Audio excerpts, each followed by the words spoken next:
You guys all know that I've really been enjoying using my Galaxy Z Fold 7, but one way that I've really been enjoying it that has kind of been surprising to even me is Samsung DeX. I have been spending a lot of time with my Z Fold 7 plugged into my UPerfect lap dock using Samsung DeX quite happily. My Surface laptop gathering dust as I've just been using it instead. And of course, anytime I talk about Samsung DeX, I get people asking, how good is it really? Is it a true desktop OS replacement? Can I get work done? And they always have certain questions and certain complaints. And in this video, I'm going to try to go over as many of those as I can. Some of them can be answered, some of them can just be acknowledged. But hopefully at the end of this video, you'll know exactly how good of a desktop OS replacement DeX can be. So for those who maybe just aren't familiar, this is the Samsung DeX home screen. And as you can see, I have a whole bunch of widgets on my home screen. They actually just recently added the ability to do this, and I really like it a lot. I love how much information I can have right here on that home screen. But we also have a taskbar down here at the bottom with some controls. We have a universal search, which can be quite useful. We have an app drawer that you can launch your applications from. That's kind of almost like a start menu between these two, kind of like a start menu on Windows. We have applications that we have pinned down here at the bottom. We have some controls here as well, notifications, quick settings, calendar. There's a screenshot button. There's also some volume control here as well. And if we fire up an application like Vivaldi, my web browser, you can see that this is very, very similar to any desktop OS that you've probably used. I can double click up here at the top to maximize this. I can minimize it. I have other controls up here as well, obviously. I can full screen it as well, which kind of hides these other controls. I can drag it to one side to snap it over there, and then I can open up another application and snap that to the other side, which will allow me to do some really nice split screening. Here's an article from Sam Mobile talking about how the Z Fold 7 sales are continuing to be quite strong. Very much on topic. I think it's a fantastic device. That's not very surprising to me at all. So when it comes to just like window management, I think that all of this is really, really quite good. You even have this sort of like zoomed out view, which is probably more useful if you have some applications open. There you go. You can see exactly what's going on there to allow you to quickly jump between open applications. Notice how open applications down here have a little marker above them. And if I open up an app that isn't pinned down here already, it kind of goes out here to the side and you can quickly kind of hide them away as well. Like I said, window management, it is very similar to Windows itself, and it feels very, very much like home for me. So I think that's great. Another thing that people always ask about is file management. Does this have something akin to Windows Explorer that you can drag and drop files around? And the answer is kind of. You do have inside the My Files app, which is going to come built into your Samsung device, the ability to look at all these different files. But I think most importantly, you can go over here to internal storage and you can see your folders. Make sure you go from essentials to all so that you're actually seeing all of your folders. I don't know why. Whatever, that is what it is. But let's see what we can actually do with this. So if we go into DCIM and let's go into screenshots, there is that screenshot. Now I can long press it to tick a box and I can move, copy, share, delete, whatever. But I can also long press it for an extra long time and get into this drag and drop mode. I can then bring it up here to, let's say, camera, or let's put it in the download folder. So we're all the way back into the root of our drive. I can let it go. And what it does is it actually copies it. I wish that it was just moving it, but for whatever reason, it's just a copy. But you can still nonetheless do that. You can drag and drop a file around like that. Now, I do wish that you could have, just like with Windows Explorer, like multiple instances of this up. So maybe I've got one of them. Let's leave this sort of foldered view or this dual panel view. Let's go into screenshots. Here we are in that folder. It would be cool if I could have this and then like maybe have it down here and then go back in and open up My Files again. Oh, you actually can. Can't I drag and drop between these two? That would be a little bit of a game changer for me. Let's go into internal storage. Let's go into download. We're learning on the fly. Can I grab this and then actually drag it over here into the down? Look at that, guys. Okay, hey, that's pretty good. That's actually working better than I thought it was going to. I didn't know you could do that. Like I said, we are learning on the fly. That's pretty good. I can right click and create a new folder. I'm willing to say, guys, that for most people, that's probably more than sufficient. Let's go a bit deeper. What about if we're going to, what about like compressing things? I can compress. I can turn this into a zip file or a 7-zip. We have 7-zip basically built in, which I think would heavily imply that I could also extract things. Yeah, I think we're absolutely golden. I keep remembering things I need to check out. Here is a micro SD card, and my lap dock has a slot, which was extremely hard to get the SD card all the way into. Let's open back up my files, and we should see that thing. Yes, there we go. USB storage. I don't even know what's on here. It's probably something from a retro handheld. This looks like a boot drive from a retro handheld, but you can see you can access this external storage. Now, we talked about dragging and dropping files inside the file browser, but what about dragging and dropping files between apps? Now, this is something that's going to be, like a lot of things, app specific. Some apps are going to let you do it, some aren't. So this is Google Photos and this is Discord. I can grab this photo and I can long press and I can drag it into place and send that photo.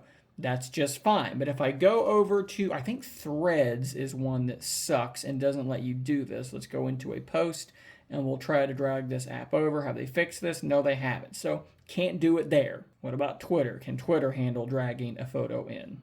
I don't think it can. I don't think it's going to let me do it either. So it's going to just depend on the application that you are using. Some things can drag and drop and some can't. Just one more of these drag and drop scenarios that I want to add in post. We're looking at Google Photos and Google Docs, and I think that this does a pretty good job of illustrating what's going on here. This is a situation where a lot of Google apps are going to support this dragging and dropping out of the box. But like I said, it is going to be dependent upon what the developer of each individual app has chosen to do. Now, the next big question around Samsung DeX is going to be app compatibility.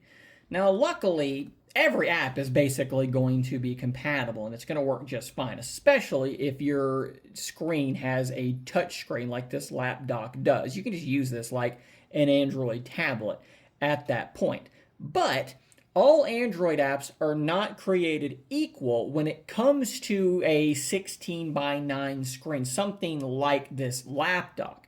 If I fire up the Wise application, you will very quickly see exactly what I mean. Let's resize this, and it's basically in the form factor of a phone, in the aspect ratio of a phone, and that's totally fine.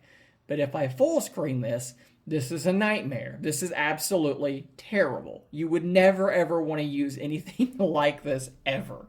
And that is like the biggest problem with this is so many applications just have no scaling or changing of their interface to work better on a screen that is this shape. You're just going to be stuck kind of resizing them. A lot of applications are this way, right? So here's Threads. Same thing, it's just stretched way, way, way out, and that is really annoying. So what I tend to do when I'm on my lap dock and I want to use something like Threads, I just go to the website and that works totally fine. Twitter, same thing. I'm just going to go onto the website version of it. And the browser I'm using is called Vivaldi, and I actually like it quite a bit. It is based on Chrome, and it renders everything on my lap dock in like the desktop form correctly, so like I'm not really worried about that. It does not have extension support built in, which is definitely a little bit of a bummer, but it does have an ad blocker built in if you are looking for that. And you can also install a beta version of Chrome that is a desktop version. I'll put a link in the description down below to this exact thing, but basically what this is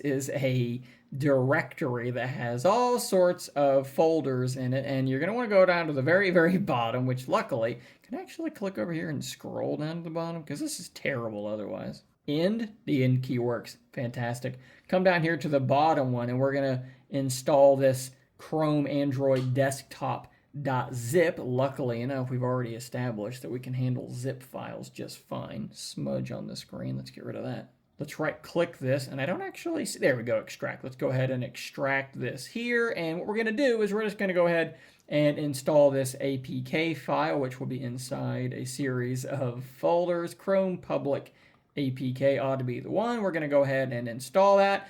And this is going to give us a desktop version of Chrome on this device, which is going to be capable of installing extensions just like normal Chrome. So we'll go to the Dark Reader Chrome Web Store and we can add this to desktop. We got to sign in to do it, but you see what I'm saying. It's absolutely going to work just fine. So the beautiful thing about Android is if you don't like My Files, go install something from the Play Store. If you don't like the browser that's built in, go install something from the Play Store, or go check the video down below to see how to install this Android desktop version of Chrome. Whatever you want to do, there are options that I think are more than valid. I do still think that for some of you, we're going to run into trouble with finding the right application, right? So like you can go to the Play Store and let's say you use an Office application from Microsoft. You can install this and it's going to be fine, but it's not the exact same thing as what you're used to on Windows. You're going to be looking at an application that was designed to be run on a phone, maybe a tablet. And I'm just skeptical as to how well that's going to work. Now look, full disclosure here, I don't work with spreadsheets. So I could install this and I could look at it, but I don't know what I'm looking at. I don't know what to be looking for that you guys are going to care about because it's just not in my world. But the same thing is going to be true with like photo editors. You're going to get Android photo editors that weren't meant for a desktop experience, a mouse and keyboard experience. You do have, LumaFusion, which is a pretty darn solid video editor, which actually does have pretty good keyboard shortcut support. I can come over here and I can control B and I can click on the timeline and delete things and do all of these sorts of things quite well. So there are sometimes some good options, but for now, depending on what you're trying to do, it's going to be a little bit of a crapshoot. It's going to be hard sometimes to find the right app for the right scenario. You might be stuck doing things like trying to edit a photo within Google Photos, which is 100% made to be used on a phone. Look at how much wasted space we have here. Like you can do it, but it's not meant to be, yeah, that did not work well at all. It's not meant to be done this way. And I think gaming is a very similar situation. Sometimes it's going to be great, sometimes it's going to be terrible. So if we jump into something like Minecraft, you may be pleasantly surprised to find that mouse and keyboard support is absolutely a thing, and it works really, really well. Like this feels exactly like I'm playing this on a PC. And with these later updates, I mean, the visuals are really quite stunning as well. Like this is fantastic.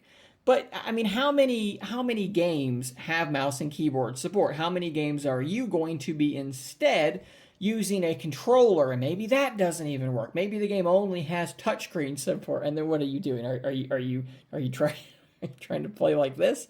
Like this is an absolute nightmare. Nobody wants to play like that. So it's really going to be a situation with all of these different applications. It's going to be a situation where it's going to be some good and it's going to be some bad, and it's just going to depend on what you're trying to do. And I could sit here testing app after app after app after app all day long, and I still would not answer all of the questions. Something I recently discovered you could do, which I think is pretty cool, is you can still be using the camera application.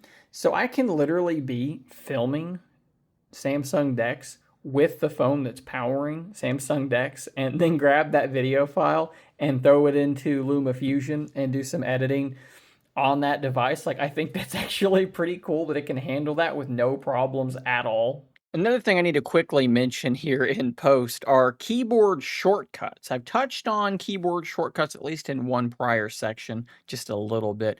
But let's take a closer look at this because I think that this is a little bit better than people might realize. So Command is going to be your Windows key on most keyboards. And as you can see, you do have several different commands. And you do have things like Alt-Tab, which actually works quite well. It's very, very similar to what you have in Windows and in other operating systems. Command-O is your AI key. That's a little bit of a strange key combination, but as you can see, it's basically just launched Gemini in a window down here. Alt F4 is there, but we also have lots of app shortcuts as well. So Command E brings up Gmail or your browser with Command B. Command N for notifications, your lock screen. Like there actually are quite a few key combos within DeX. Now, the degree to which key combinations work within individual apps, I keep saying this, is app specific. So here we are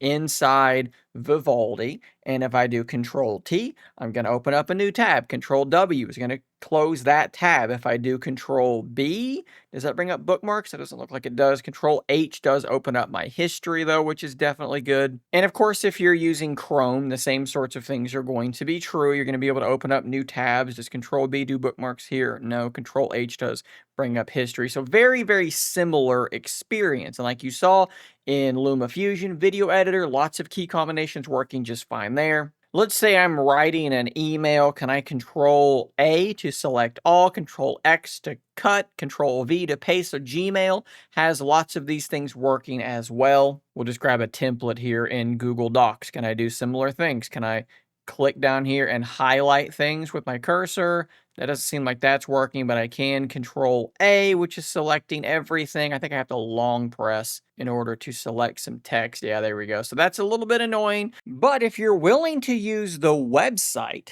uninstall the Docs application. Make sure you're using the desktop version of the docs.google website. Guess what? You are totally able to highlight text, and you're able to use all of the same keyboard shortcuts that you would expect to be able to use. As someone who, that when I do need to do stuff with documents, I'm going to probably do it on Google Docs website on my computer, my desktop, my laptop, Windows. This is the same experience at that point. When I'm trying to use Google Spreadsheets, it is trying to open up my Google Drive for some reason, so you might need to change some permissions here. Let's see if this works. We'll right-click on Drive. We're going to click on the little information button, and then we're going to come down here and look for set as default open supported links. We're just going to either say no, or we could come in here and we could maybe turn some of these off. No, it looks like we can't do them piecemeal, so we're just going to go ahead and turn that off. And now I should be able to click sign in, and it should just take me to Google Sheets. Had to do it twice for some reason. Probably got something to do with needing to turn on the desktop site. And there you go, Google Spreadsheets, and it's going to be exactly the same experience that you are used to having on any other desktop browser. I'm also pretty intrigued by using Samsung DeX like this with the setting to have your cursor flow between devices turned on. It might be hard to see this, but I'm now controlling my Z Fold 7 over here. Maybe you can track that cursor as it goes from here over to my lap dock. So you basically have like two monitors now. Your phone is a monitor and your lap dock or your external monitor, whatever it might be, that's your primary. And I think it's pretty cool over here that if I jump back into this setting, I can even rearrange things. I can put my phone in different places. So like there's a lot of really, really cool stuff to use here. I just continue to think that the degree to which this could replace your laptop is going to, of course, come down to what you do on your laptop. What I tend to do on a laptop is research topics. I'm using Feedly to find news stories. I'm reading through them. I'm looking at social media. I'm interacting with the Discord server. I'm in my comment section in YouTube Studio, which the YouTube Studio app sucks index, so I just use the website. All of the things I do, taking notes in Google Keep, managing my tasks that I have in front of me in Google Tasks, emailing and things like that, all of that stuff is a breeze in Samsung DeX. But if you use your laptop for CAD rendering, this is not going to be the right thing for you to use, obviously. Ultimately, this question, how good is Samsung DeX and is it good enough to replace your desktop OS of choice? This is not something that I can answer for everyone because there's just too much subjectivity involved.